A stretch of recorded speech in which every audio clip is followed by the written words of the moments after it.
Hi. Happy New Year. Intros are stupid and the title is self-explanatory. The rules are exactly the same as last year, except I've removed the 10-word limit, which is going to make this miserable to edit. I would like to take this moment to remind everybody that I will be scoring every game out of 10, but that number refers to my overall enjoyment and not the quality of the game itself. If I give your favorite game a 0 out of 10, it doesn't mean that I absolutely hate it, it just means that I'm really bad at Bloodborne. Which, by the way, I would give like an 8 or a 9. But outside of that, there's not much else to say, so without further ado, here are 161 reviews. Probably. I didn't count. Elden Ring. I've always been vaguely interested in FromSoft games, but I've often been turned off by their high difficulty levels and lack of accessibility features. But for various reasons, including its deep lore, its evocative visuals, and its intense combat, Elden Ring has been the first FromSoft game that really struck a chord with me. I don't know if I would personally call it the greatest game ever made, but I definitely get why so many people do. Marvel rivals. On the complete opposite end of the quality to slop spectrum, I don't think I've ever put this much time into a game that I hate this much. That being said, I also don't think I've ever had this much fun with a game I hate this much. Rogue and Gambit were very cool additions. Let's please buff Luna Snow 10 more times because that's funny. And let's add armor. Fuck it, let's do it. Pokemon Showdown. I mean, it's a Pokemon battle simulator and a free one at that. The only thing that could make it better is if it didn't constantly delete all of my teams every time I don't play for a couple weeks. Marvel vs. Capcom 2. It's one of the greatest fighting games ever made with a phenomenal roster of characters from two companies that I love very much. The only problems are that half of the cast is completely unviable even at a casual level, and I hate all of these stages. Balatro. I was already a very big fan of Balatro's gameplay, but I think I'm starting to come around on that controversial Game of the Year nomination. Balatro might not be the most impressive game when compared to expansive open worlds and cinematic storytelling experiences, but it is a near perfect game from a purely technical perspective, and its hidden complexities continue to impress me even after hundreds of runs over the course of the past year. Shadow Generations. Quite possibly the greatest 3D Sonic game ever made, which is a crazy thing to say about what is essentially a DLC pack where Sonic never makes an appearance. Zenless Zone Zero. Look, I'll admit it. I fuck with the Gooner game a little bit. It's not for any Gooner reasons, though. I just think the combat animations are sick as fuck, the art style is really cute, some of the character designs are really awesome, and Belle is fucking adorable. It's very clear that there are some genuinely skilled and talented people working on this game. I just wish that they would apply that skill and talent to anything other than making barefoot tentacle women. Super Mario Bros. I'm gonna be honest here, I really do not like the original Mario Brothers. I don't think that it aged nearly as well as a lot of other Nintendo games from this era, and I cannot be paid to play this game past the second world. Crazy Taxi. Let's go make some crazy,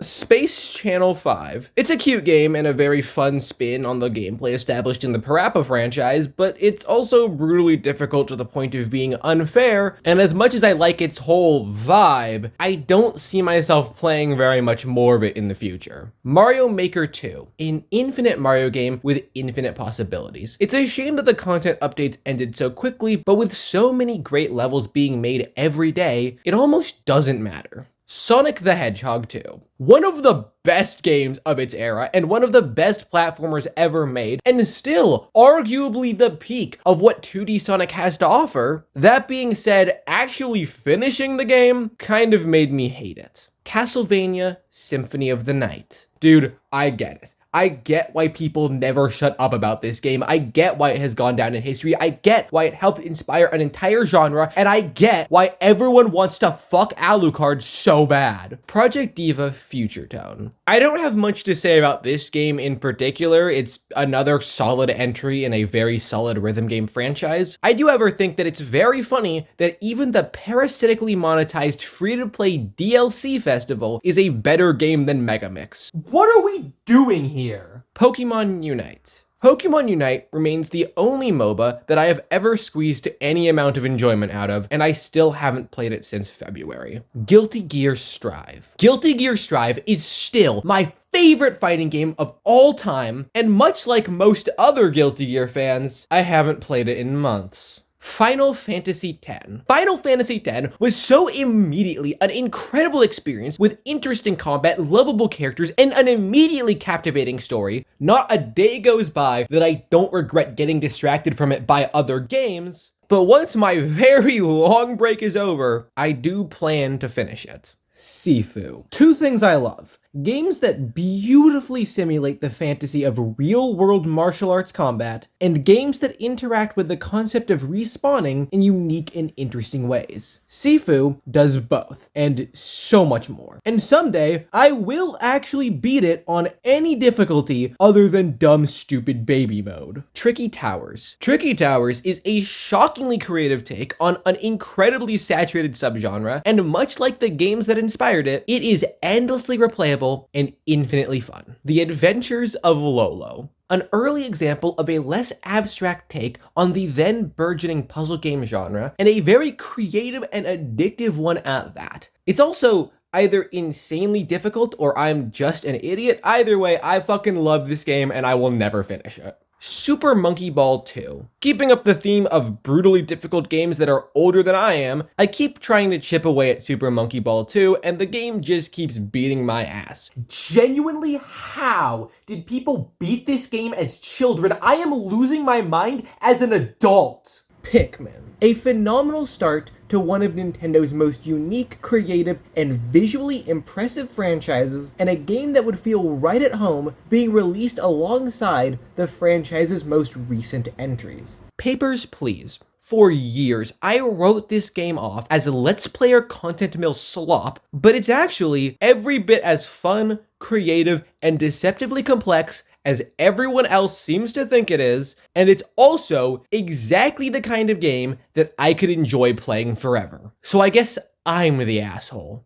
Minami Lane, a cozy, little, single-street city-building management game where you build and manage the only type of community I would ever want to live in. A mixed-use, fully walkable, single-street neighborhood chock full of affordable housing, well-stocked convenience stores, cute bookstores, and for some reason, 5 fucking boba shops. King of Fighters 15. I don't know what happened, but KOF 15 finally clicked for me. I really like this game now. I still like it less than the majority of fighting games, and I still think that its art style looks very unfinished, but I also finally like it enough to pick it back up here and there, and when the money is already spent, isn't that truly all that matters? Mario Kart 8 Deluxe. Mario Kart 8 Deluxe, unfortunately, remains the best game in the series, with the best roster, the best track list, and the most content. It might be a little mechanically shallow compared to some of its predecessors, but outside of high-level competitive play, I don't know how much of an effect that has on the average person's gameplay experience. Tekken 8. And speaking of fighting game franchises where the most recent release disappointed a lot of diehard fans, Tekken 8 is a game that exists. Despite all the problems people have with the piss-poor balancing and the push towards oversimplified gameplay, Tekken 8 remains a phenomenal fighting game where the intense combat and gorgeous visuals are constantly competing to see which aspect of the game impresses me more.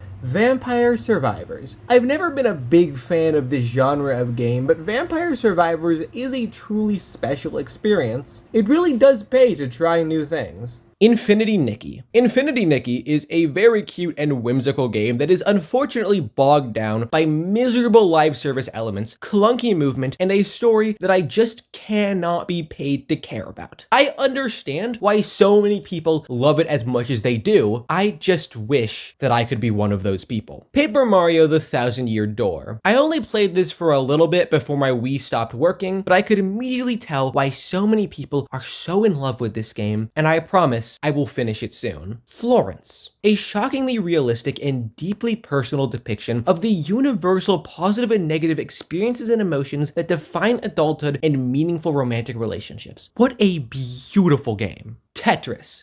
Game Boy. Dude, it's Tetris. Do you want me to write a fucking essay? Super Mario Party Jamboree. I think that I initially overrated this game because of how excited I was for the first fully brand new Mario Party in the far superior format of the first 8 games, but after spending more time with it, I just can't get over how starved for content it is in the minigame department, or how half of the boards are really only fun to play on the first time. Mini Metro. Mini Metro is a beautifully minimalist masterpiece where you sit down for 15 minutes of railway management gameplay and oops, 10 hours have passed, and you've just spent your whole day building a fake railway system with more stops than a lot of real ones. If any game is a textbook example of a simple idea executed to perfection, it's this one. Coffee Talk. Coffee Talk is a game so cozy, so energetic, so heartfelt, and so well written that it actually managed to trick me into thinking that working even a single shift as a barista isn't a fate worse than death. Monster Hunter Wilds. Monster Hunter Wilds is a very solid $70 dress-up game that also comes with a pretty sick monster hunting game as a free bonus. What a deal! Minecraft. Once again, it's Minecraft. Like, what could I possibly say that hasn't already been said a million times? Citizen Sleeper. Citizen Sleeper is one of the best written games I have ever played, with complex characters, deeply immersive world building, slow, suspenseful storytelling, and verbal descriptions that read like poetry and never fail to send chills down my spine. It also has a lot of gambling. Madoka Magica Magia Extrata. At the risk of angering a fan base that genuinely scares me, do you have any idea how miserable your game has to be to make me not care about getting more Madoka lore? I already have a low tolerance for parasitic gacha games and mechanically bankrupt RPGs that practically play themselves, but this one specifically is particularly rough. Ratchet & Clank Rift Apart. I'll admit I'm a little torn on this one. The overall gameplay is some of the best the franchise has to offer, but the actual story is so generic, forgettable, and paint by numbers that the experience is painfully compromised in comparison to its predecessors. Ultra Kill. Ultra Kill is so insane and fast-paced. It's the movement shooter to end all movement shooters, and it just keeps getting better with each update. Venonith.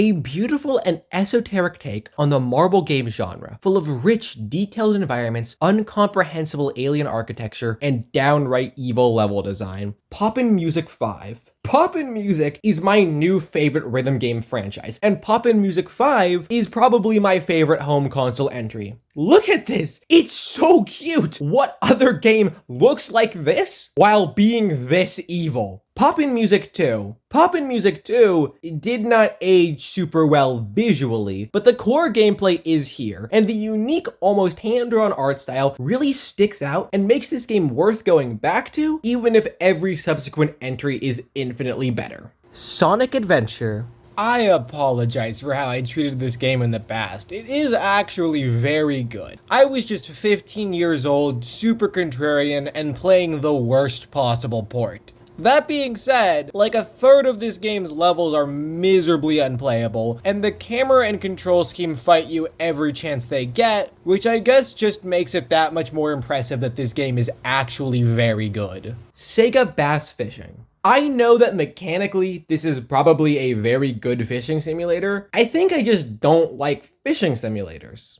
However, I will say that visually, it's kind of impressive for the hardware it's on, and the water in particular is very pretty for the era. Judgment. From its story to its protagonist to the tiny bits of side content I have managed to interact with, I just don't think I enjoy any aspect of Judgment enough to keep playing. Even at the franchise's worst, I have never felt this way about a Yakuza game before, and I don't really know what happened. 64. These kinds of idle factory management games are usually not my cup of tea, but 64 is satisfying in a way that had me in a fucking chokehold, and if I can remember how to play, I'm probably gonna finish it. Tetris with Cardcaptor Sakura. It's visually really cute, but it's also a Tetris game with no endless mode, so I don't know what's really the point here. Pokemon TCG Pocket. The actual card game is woefully unbalanced in this new stripped down format, but I like opening the card packs without having to spend real life money. That's like the worst part of opening packs. Mario Odyssey. Crazy how this game does actually manage to be one of the best 3D platformers ever made when you don't have a bitch in your ear calling it the worst 3D Mario game.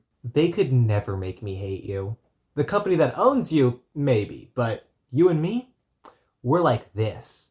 That's us making out. Fire Emblem The Blazing Blade. Fire Emblem The Blazing Blade was a brutally difficult experience that had me banging my head against the wall, but it was also so good that 30 hours in, I was already thinking, man, I love Fire Emblem. I should start playing another one the second I finish this one.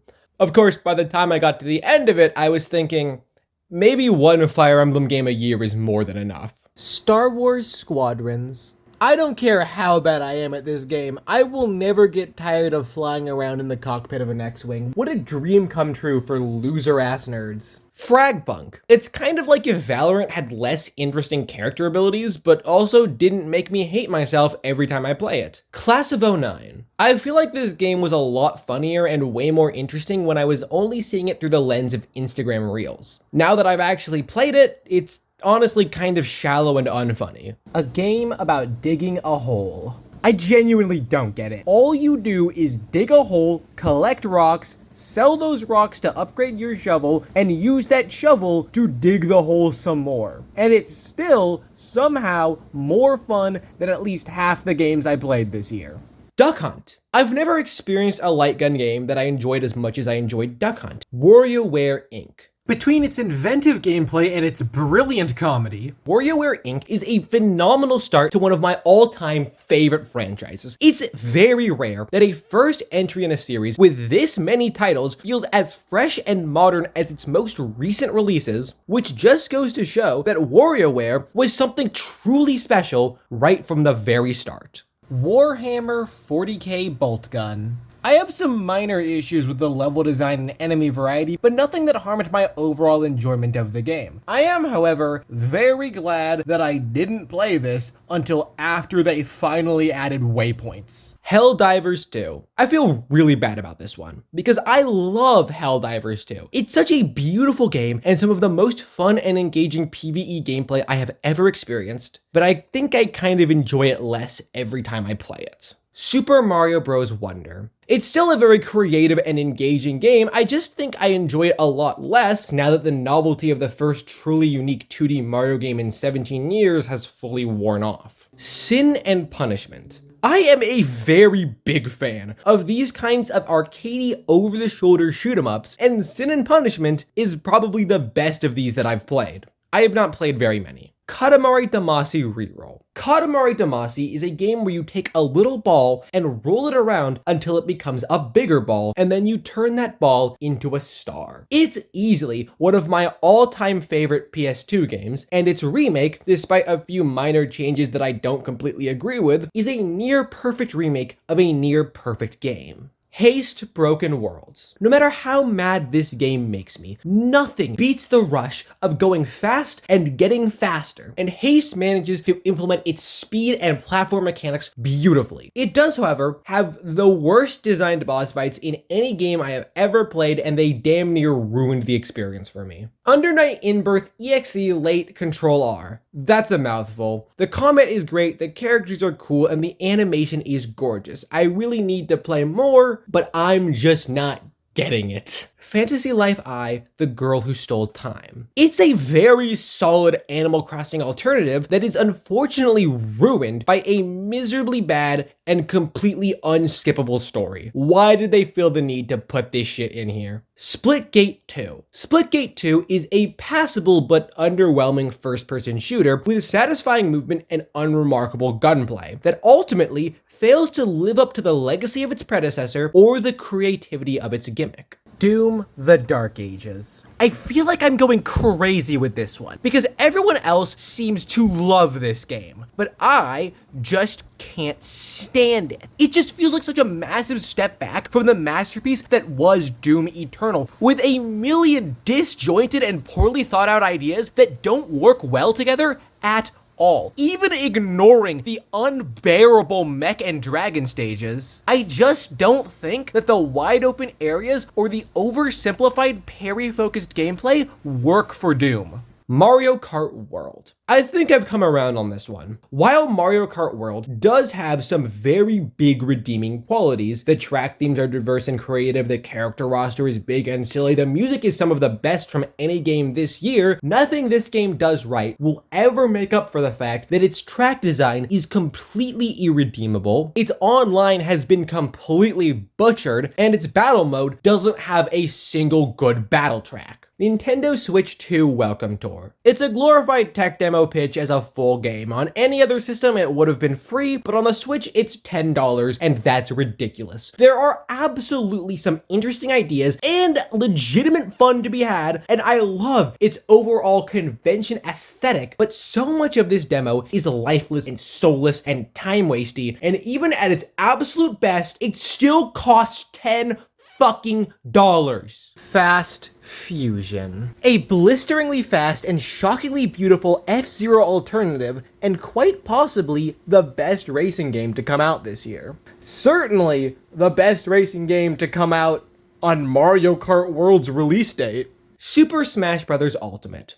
As it turns out, the only thing I needed to do to make my favorite platform fighter fun again was not play it for 6 months. Soul Calibur 2, a near flawless fighting game that hasn't aged a day in either its gameplay or its visuals. And you can play as Link, which is very cool. F-Zero GX. It is infinitely depressing that the best looking F-Zero is also the least fun to play. No matter what I do, I never feel like I have any control over my vehicle, and I'm not super convinced that even if I did have control, that I would be doing any better in these races. It is a game of infinitely wasted potential that still manages to be fun despite its flaws. The Legend of Zelda Tears of the Kingdom. I enjoyed this game quite a bit during my original playthrough, but this year, I only fired it up to see how it looked on the Switch 2, and yeah, it looks pretty good, but it's not worth the Switch 2 upgrade unless you get it for free. Deltarune. Deltarune Chapters 3 and 4 were a pair of chapters so good that they retroactively made me fall in love with a game that I previously barely cared about, and then inspired me to play the entire game from start to finish, doing all of the secrets, the eggs, and the secret bosses, and it was without a doubt some of the most fun I have ever had with a video game in so many ways, big and small. It is becoming increasingly undeniable that once it is finished, Deltarune will go down in history as one of the greatest games ever made. Pokemon Violet. Unlike many other Pokemon games with their near infinite replayability, Pokemon Violet ended up becoming a massive disappointment once the first playthrough novelty inevitably wore off. And no amount of improved frame rates is gonna make up for the ugliest art style in franchise history. Fortnite. I only played to test the Switch 2's mouse controls, which were pretty impressive, I guess. But guys, I just don't think I like Fortnite at all anymore. Donut County. It's a game about filling your hole. I think that's right. The story is pretty funny, but the gameplay did nothing for me. My girlfriend kept calling it a mobile game, and it was hard to refute that argument. Donkey Kong NES. I played this game a bit as a kid, and it's a lot easier now that I have actual motor skills. I can totally see why this game did so well in arcades. Beating all 3 maps is basically the same as beating the game though, right? Puyo Puyo Tetris 2. It's not worth buying if you already own the first game, but it does still manage to elevate its predecessor to new heights and is genuinely one of the best ways to play both Puyo Puyo and Tetris. Who would have thought? Bomb Rush Cyberpunk. I can tell that this game is good, but I've never been the biggest fan of skateboarding games. I was consistently impressed by its art style and mechanical complexity, and its combo system is very satisfying, but the actual gameplay just isn't built for me specifically. Split Fiction. This is a game with some of the most creative and impressive level design the platforming genre has to offer. And while it's hard to find time to actually finish a game like this, I did enjoy what my girlfriend and I played, even if the story, character writing, and visual aesthetic consistently failed to keep up with the incredible gameplay and the quality of Hazelight Studios' previous games. Pokemon Gold. A mechanically sound example of classic Pokemon that is unfortunately held back by the hardware it's on, as well as one of the series' weaker regional dexes and some genuinely psychotic level scaling. You guys were not kidding about that level scaling. The inclusion of a full second region was pretty cool though. Perfect Vermin. A short game about smashing furniture with striking visuals that make its central metaphor hit harder. It's a free game that can be beaten in 30 minutes, and I don't think there's a single person I wouldn't recommend it to. How Fish is Made. From the creators of Mouthwashing comes a short, free game all about going up or down. Which direction is the correct one? No one knows. Do you have it in you to find out? Card Shark. The overall story and core concept of cheating at poker are both very interesting, but the actual gameplay is so hand-holdy and repetitive that it ends up being kind of a rough experience overall.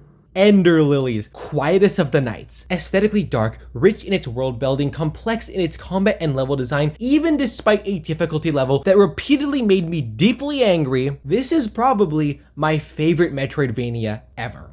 Donkey Kong Bonanza. One of the best 3D platforming collectathons I have ever played. It is intensely creative, visually diverse, and feels like a love letter to classic Donkey Kong games, especially as you approach the end of the game. It's just a shame that its legacy will forever be tarnished by its dogshit DLC and the system it was released on. Shadow Labyrinth. I really like the idea of a dark and gritty Pac-Man inspired Metroidvania, and while I think that aspects of the concept are very well executed, I just can't get behind the visuals, level design, or gameplay. Uma Musume Pretty Derby. I played this because everyone I know is getting super into it. I'm fully aware that there's some fun to be had and that I didn't interact with all of the game systems, but I can say for a fact that this kind of game definitely is not for me. Blueprints, an incredible puzzle box mystery roguelite that feels like the one game I have been missing all my life. Friday Night Funkin'. Friday Night Funkin' is a very simple 4-button rhythm game with a lot of heart and a phenomenal art style. I did not expect it to be anywhere near as hard as it was or as fun as it ended up being, and honestly, I wish I had played it sooner.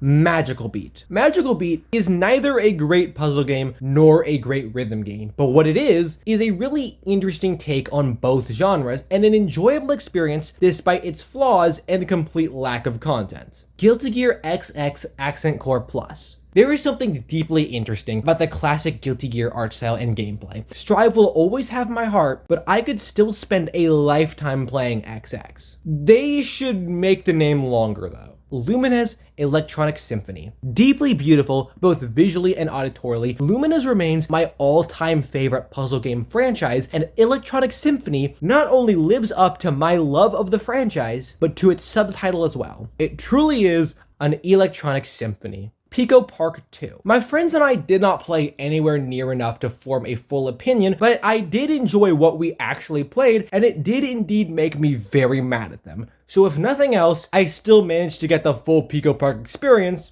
even if we only played for a single session. Citizen Sleeper 2 Starward Vector. Every character is deep and likable. Every ounce of world building is complex and interesting. Every word is poetry. It's a game with a writing quality that rivals Shakespeare. The team behind Citizen Sleeper didn't just recapture the magic of their first game. They soared to new heights and managed to achieve something completely, thoroughly new. Marvel Mystic Mayhem. There is something resembling a game here, but I was hoping for something that required any actual thought or effort, or even something that just required me to look at my screen while playing. It's cool that Armor is here though. I love Armor. Put her in Marvel Rivals. Street Fighter 6. Street Fighter 6 is a solid enough game that I find myself obsessed with it for a couple weeks every year, even though I'm rapidly losing interest in the series as a whole. A few quick matches. Despite its small scale and scope, a few quick matches manages to be a mechanically solid and deeply creative platform fighter that remains fun for much longer than the name implies. Peak. Oh yeah, it's peak. Tori 2, a small, cheap speedrunning platformer with a lot of cute ideas and near infinite replayability. Tori 3D, a similarly creative, fast-paced, and affordable platformer only held back by the fact that I played its sequel first. This game will end in 205 clicks. This insanely short and completely free visual novel about a villain figuring themselves out packed a mean punch and shocked me with how hard it hit despite its short length and well-trodden premise. Yoshi's Island. One of the Super Nintendo's standout titles with a uniquely beautiful art style and a ton of unorthodox and creative ideas that I've genuinely never seen anywhere else. Plus, it's nice to play a Yoshi game that isn't piss baby easy. There are a few levels so tedious and unbearable that they almost ruined the entire experience, and sometimes the platforming isn't always as polished as you would expect, but the overall game is a timeless masterpiece infinitely greater than the sum of its parts. Tetris Attack. One of the greatest puzzle games ever made, and possibly the best game in its own very confusing series. What a great way to start a phenomenal franchise that will never get another entry. Mario Paint. This is such an unnecessarily high effort and well-made art and music creation tool. There was no reason for them to go this hard or give us this much, and it's a testament to classic Nintendo design ideology that they did anyway. It's not exactly the end-all be-all of art and music creation tools, but it's still very cool for what it is, especially now that I can use Switch 2 Joy-Cons instead of the stupid SNES mouse. I fucking hate that thing. Chibi Robo. Chibi Robo is very cute and cozy, and I love the larger-than-life characters and not-so-subtle environmental message. Groove Coaster Future Performers. This game is visually very impressive. It is leagues above its predecessors if we are looking at the art alone, but with a smaller song list, drastically simplified gameplay, and the complete removal of any multiplayer options, Groove Coaster Future Performers fails to be worth the time I spent with its free demo, let alone the cost of purchasing the full game. What a tragic disappointment in one of my favorite video game franchises. Melty Blood. Type Lumina. Melty Blood is really funny because I don't know how to play at all. I just know that I need to hit my friend once and that combo is gonna last until the end of the round. Sonic Racing Crossworlds. I'm not gonna lie, I don't really get the hype behind this one. It is a passable mascot kart racer, but it doesn't feel like anything particularly special outside of the phenomenal visuals and its fan service filled character roster. And it's not even the best game in its own series. But everyone else seems to be obsessed with it, so maybe I just need to spend more time with it. Samurai Showdown. Oh boy, a samurai fighting game? I can't wait to try my hand at some real samurai action, and the round is over. Shenmue. Shenmue is a 40-hour game with maybe 10 hours of actual gameplay. So much of this game is asking people questions, going to work, standing around waiting for stores to open. It's every bit as tedious and monotonous as everyday life, and yet it still manages to be one of the best games of its generation and the pioneer of many of the best ideas, mechanics, and game design principles that have become popular in the modern era. Street Fighter 3 Third Strike. Between its goofy-ass roster, its intense, fast-paced gameplay, its gorgeous 2D art style, and that fucking parry system, Street Fighter 3 Third Strike remains my all-time favorite Street Fighter game, even with all this extra time that I've been putting into 6. Hollow Knight Silksong. In an era of genre-pushing Metroidvanias, many of which were directly inspired by Hollow Knight, Hollow Knight Silksong still manages to set itself apart and exceed industry expectations by simply being exactly what everyone expected it to be. A massive improvement on what was already widely considered one of the best games ever made. Acecraft Sky Hero. The game looks very cool, and I do enjoy bullet hells, but it is insanely repetitive and is unfortunately bogged down by every possible free-to-play issue that any free-to-play game could possibly have. Choo Choo Rocket. Choo Choo Rocket is a very unique multiplayer puzzle game with a deceptively simple premise and visual aesthetic that there is so much fun to be had and so many systems to interact with that it has cemented itself as an undeniable classic of the Sega Dreamcast. Persona 4 Arena Ultimax. I think P4A is a passable enough fighting game, but it feels woefully unbalanced and I never know what's going on. It's a great game to whip out when you're hanging out with a Persona fan, but I don't see myself putting real time into it anytime soon. Sonic Generations. Sonic Generations remains my favorite 2D Sonic game. And even if half the levels have aged about as well as the games they came from, the ones that hold up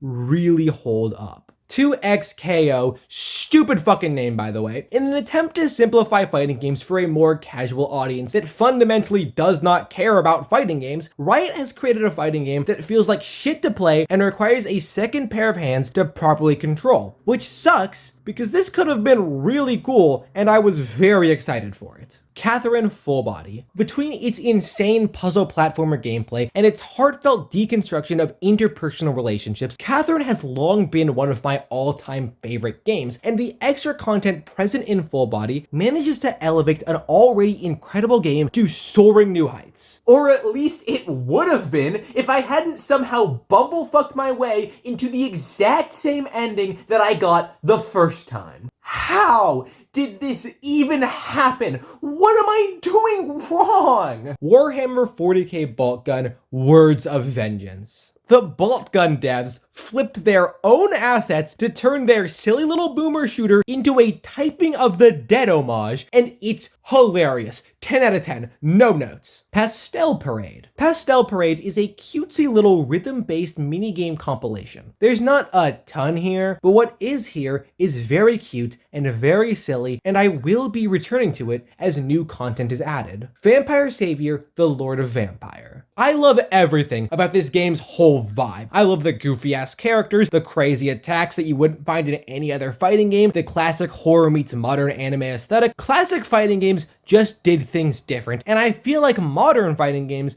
just don't get this weird anymore. Super Gem Fighter Mini Mix. Too oversimplified to be a good fighting game, too obtuse and awkward to be a good casual multiplayer game. It's very cute and full of personality, but there isn't much going for it beyond that. Fatal Fury City of Wolves. Without a doubt, my favorite SNK game I have ever played, and the best fighting game of 2025. Two accolades that would be a lot more impressive if I had played more than 3 SNK games in my entire life, and if there was even a single other good fighting game that came out this year. Dragon Ball FighterZ. Even after playing it for years, it will never cease to amaze me how Arc System Works managed to not only perfectly recreate the Dragon Ball art style, but also managed to perfectly recreate the feeling of watching the show, both while watching other people play the game and while playing it yourself. What an achievement of game design. Skate. Even acknowledging the fact that I played it while it was still in early access, I don't know if I would call Skate 4 a necessarily good game. There's just too much missing from its visuals, gameplay, and world design to make it even remotely comparable to its predecessors. But it is a passable attempt at a modern skate game and some damn good slop to play with my friends after a miserable day at work.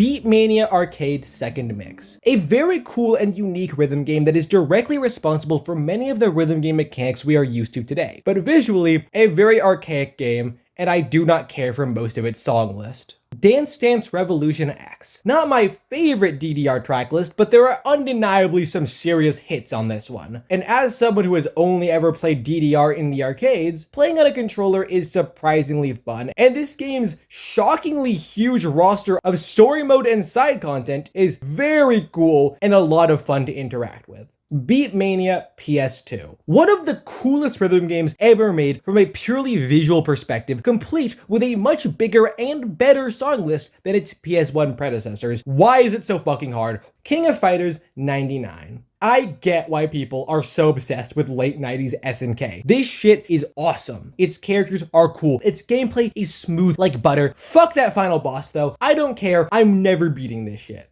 Poppin' Music 3. Visually a massive step up from Poppin' Music 2, I just don't care about any of the songs or characters like I do in the other Poppin' Musics. Fallout. A great start to an iconic franchise. I got distracted by other games, but I had a lot of fun with its story, and I really enjoyed the more traditional tabletop-inspired RPG mechanics. Slime Rancher 2. A very impressive expansion of the ideas established in a game that I already loved. The world is bigger, the new slimes are cuter, I feel like the farming aspect is way more involved. I just don't like the late game at all. Tetris Effect. Every bit the same audio and visual masterpiece it was the first time I played it. The actual Tetris gameplay isn't the best the franchise has to offer, but even at its worst, I just can't get over the experience that its visuals and music provide. Silent Hill F. Despite its willingness to retread old ground from a mechanical perspective, Silent Hill F still manages to feel refreshingly creative and deeply original through its striking visuals, thought-provoking story beats, and genuinely insane puzzle design.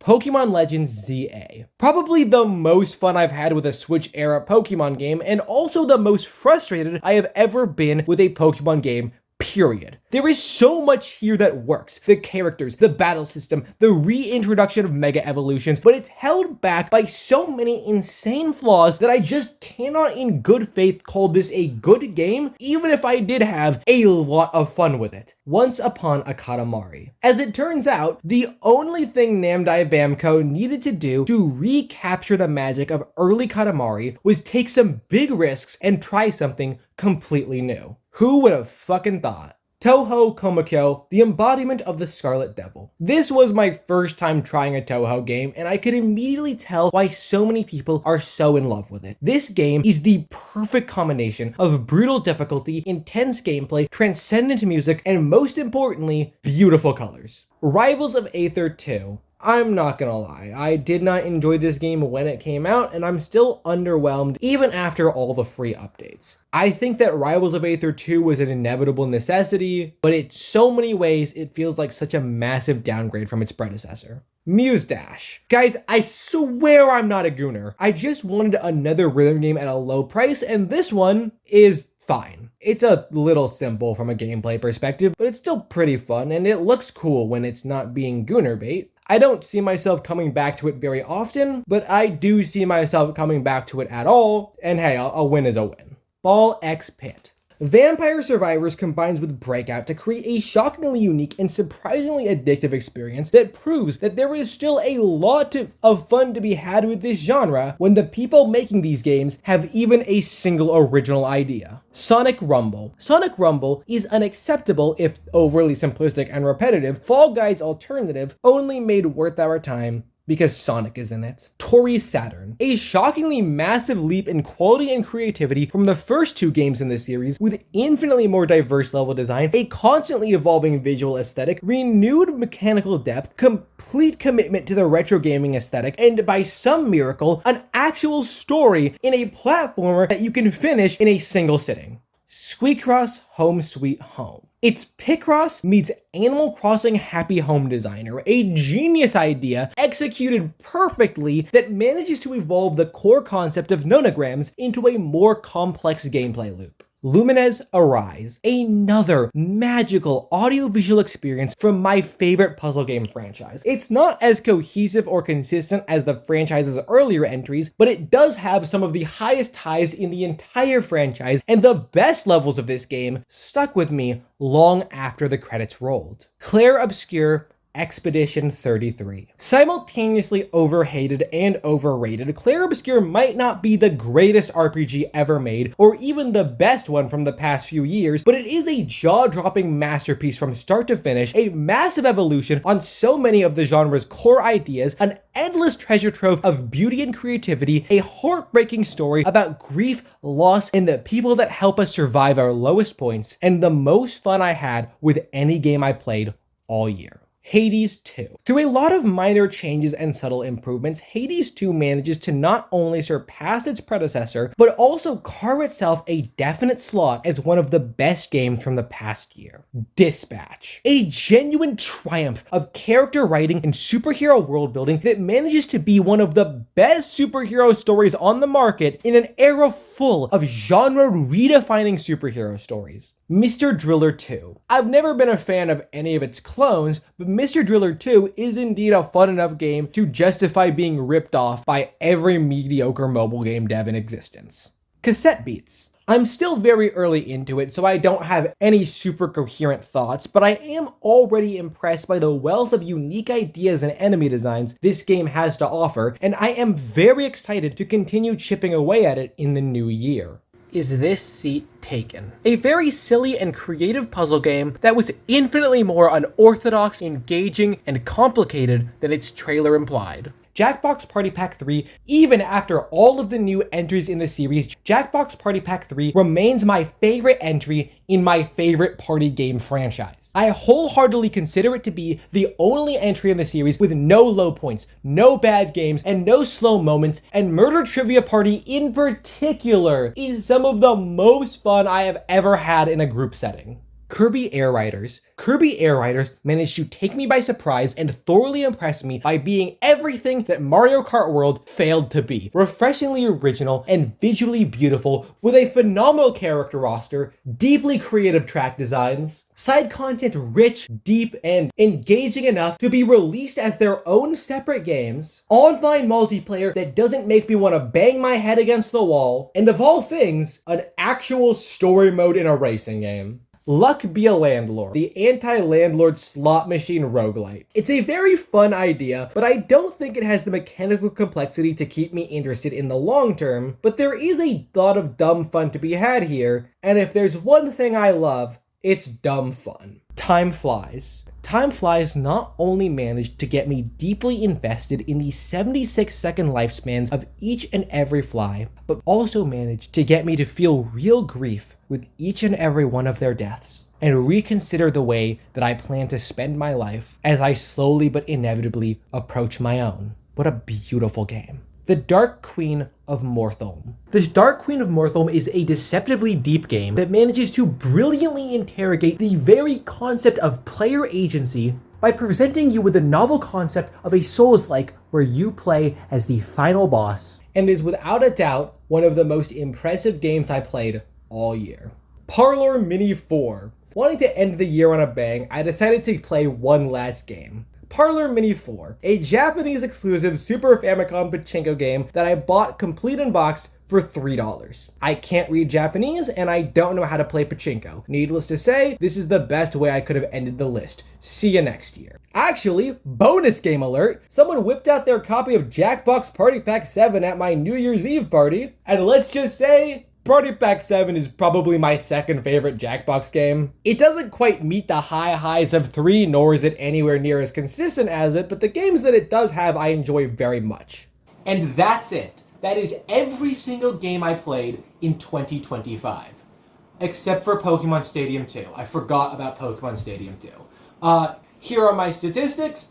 I don't know what they are because I haven't calculated them yet. And all in all, I think I had a pretty good year. I played a lot of great games. I certainly achieved last year's goal of playing way more indies. And I did get to almost every game I wanted to play this year with very, very few exceptions. That being said, I do have some regrets. I kind of hardcore fell off of retro games this year, and I started a lot of games that I didn't really put any real time into, and I maybe spent way too many hours on Marvel Rivals. This year, I want to play more retro games. I want to actually finish most of the games that I play. I want to keep up my emphasis on indies, and I want to decrease my emphasis on playing every single brand new title. But outside of that, I had a fun year. I'm looking forward to another fun one, and I've got some big plans for 2026. Assuming I actually make any videos at all. See you in 10 days, I guess.